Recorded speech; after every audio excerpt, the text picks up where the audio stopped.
I have the pleasure to present to you Dr. Martin Luther King, Jr.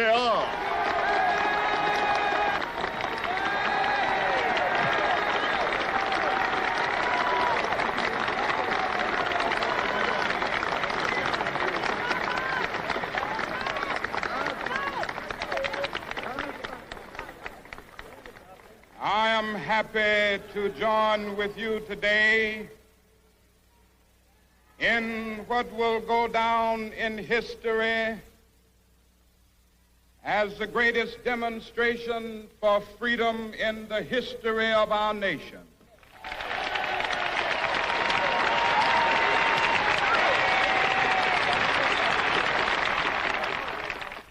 Five score years ago, a great American in whose symbolic shadow we stand today signed the Emancipation Proclamation. This momentous decree came as a great beacon light of hope to millions of Negro slaves who had been seared in the flames of withering injustice. It came as a joyous daybreak to end the long night of their captivity. But 100 years later, the Negro still is not free. 100 years later, the life of the Negro is still sadly crippled by the manacles of segregation and the chains of discrimination.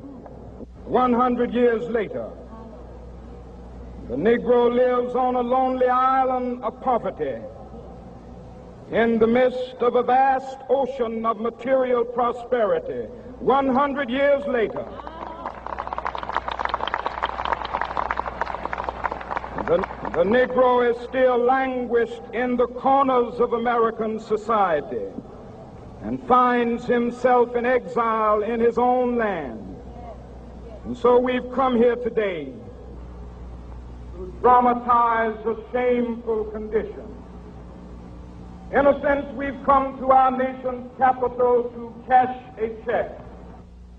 When the architects of our republic wrote the magnificent words of the Constitution and the Declaration of Independence, they were signing a promissory note to which every American was to fall heir.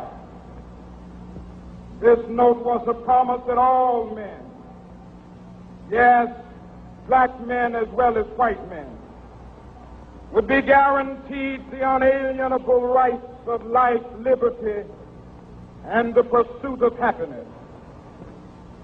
It is obvious today that America has defaulted on this promissory note insofar as her citizens of color are concerned. Instead of honoring this sacred obligation, America has given the Negro people a bad check, a check which has come back marked insufficient funds.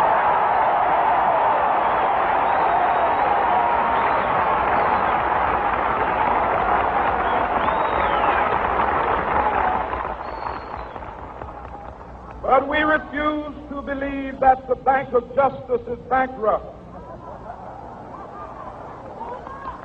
We refuse to believe that there are insufficient funds in the great vaults of opportunity of this nation.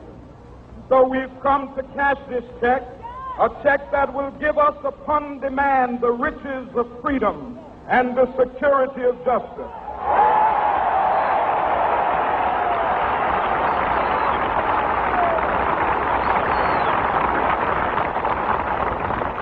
We have also come to this hallowed spot to remind America of the fierce urgency of now.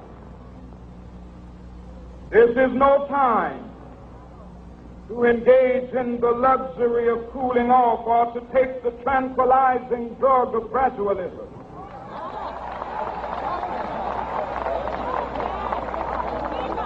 Now is the time to make real the promises of democracy.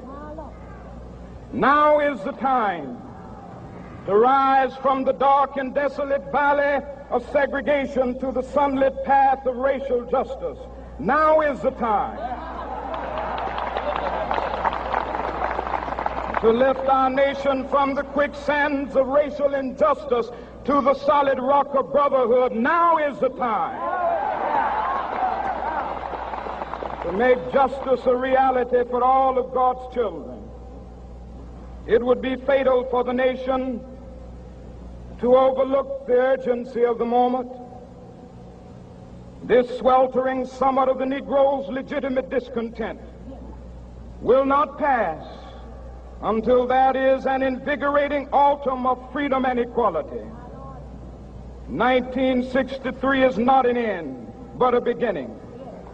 Those who hope that the Negro needed to blow off steam and will now be content will have a rude awakening if the nation returns to business as usual.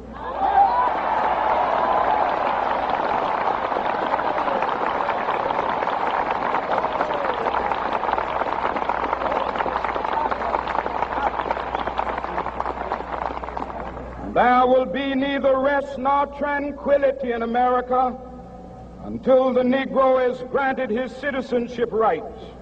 The whirlwinds of revolt will continue to shake the foundations of our nation until the bright day of justice emerges. But that is something that I must say to my people who stand on the warm threshold which leads into the palace of justice. In the process of gaining our rightful place, we must not be guilty of wrongful deeds. Let us not seek to satisfy our thirst for freedom by drinking from the cup of bitterness and hatred.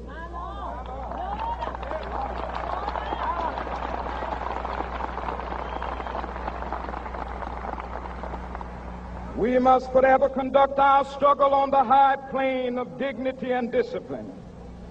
We must not allow our creative protests to degenerate into physical violence.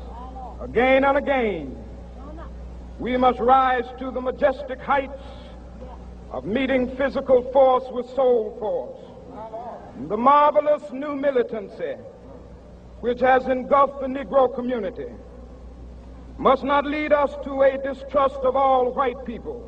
For many of our white brothers, as evidenced by their presence here today, have come to realize that their destiny is tied up with our destiny.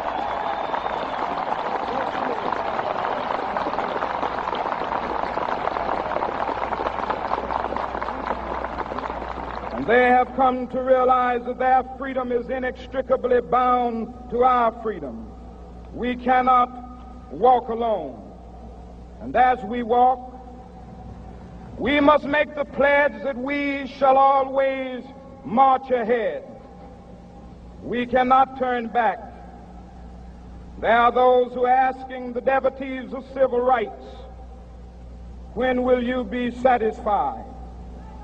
We can never be satisfied as long as the Negro is the victim of the unspeakable horrors of police brutality.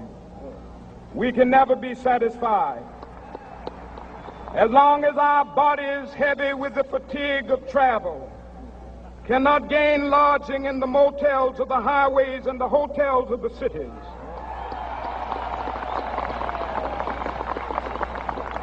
We cannot be satisfied as long as the Negro's basic mobility is from a smaller ghetto to a larger one. We can never be satisfied as long as our children are stripped of their selfhood and robbed of their dignity by signs stating for whites only.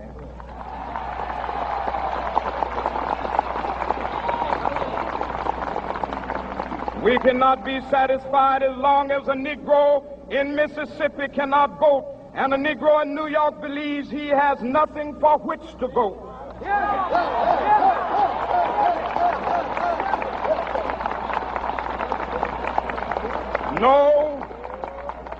No, we are not satisfied, and we will not be satisfied until justice rolls down like waters and righteousness like a mighty stream.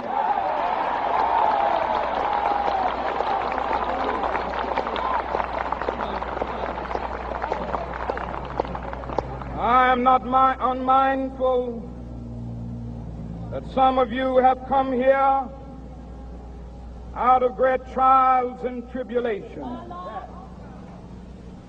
Some of you have come fresh from narrow jail cells. Some of you have come from areas where your quest for freedom left you battered by the storms of persecution and staggered by the winds of police brutality. You have been the veterans of creative suffering. Continue to work with the faith that unearned suffering is redemptive. Go back to Mississippi. Go back to Alabama. Go back to South Carolina. Go back to Georgia. Go back to Louisiana. Go back to the slums and ghettos of our northern cities. Knowing that somehow this situation can and will be changed. Let us not wallow in the valley of despair.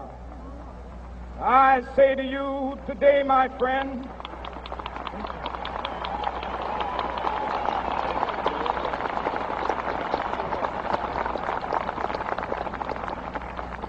so even though we face the difficulties of today and tomorrow, I still have a dream. It is a dream deeply rooted in the American dream. I have a dream that one day this nation will rise up and live out the true meaning of its creed. We hold these truths to be self-evident, that all men are created equal. I have a dream that one day on the red hills of Georgia, the sons of former slaves and the sons of former slave owners will be able to sit down together at the table of brotherhood. I have a dream that one day,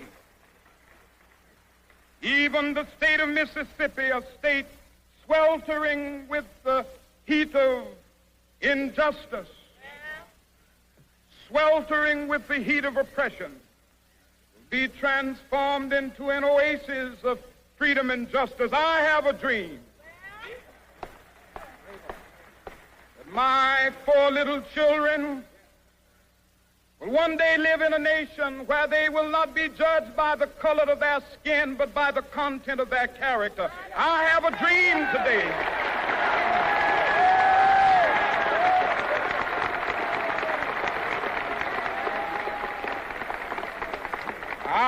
a dream that one day down in Alabama, with its vicious racists, with its governor having his lips dripping with the words of interposition and nullification, one day right there in Alabama, little black boys and black girls will be able to join hands with little white boys and white girls as sisters and brothers. I have a dream today.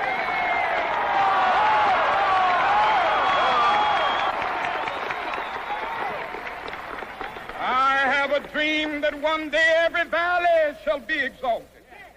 Every hill and mountain shall be made low. The rough places will be made plain, and the crooked places will be made straight. And the glory of the Lord shall be revealed, and all flesh shall see it together.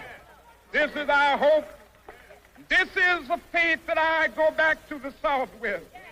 With this faith, we will be able to hew out of the mountain of despair a stone of hope. With this faith, we will be able to transform the jangling discords of our nation into a beautiful symphony of brotherhood. With this faith, we will be able to work together, to pray together, to struggle together, to go to jail together, to stand up for freedom together, knowing that we will be free one day. This will be the day. This will be the day when all of God's children will be able to sing with new meaning, my country, tears of thee. Sweet land of liberty, of thee I sing. Land where my fathers died, land of the pilgrim's pride. From every mountainside, let freedom ring. And if America is to be a great nation, this must become true. So let freedom ring. From the prodigious hilltops of New Hampshire, let freedom ring. From the mighty mountains of New York, let freedom ring. From the heightening Alleghanies of Pennsylvania, let freedom ring. From the snow-capped Rockies of Colorado, let freedom ring. From the curvaceous slopes of California. But not only that, let freedom ring from Stone Mountain of Georgia. Let freedom ring from Lookout Mountain of Tennessee. Let freedom ring from every hill and molehill of Mississippi, from every mountainside. Let freedom ring. And when this happens,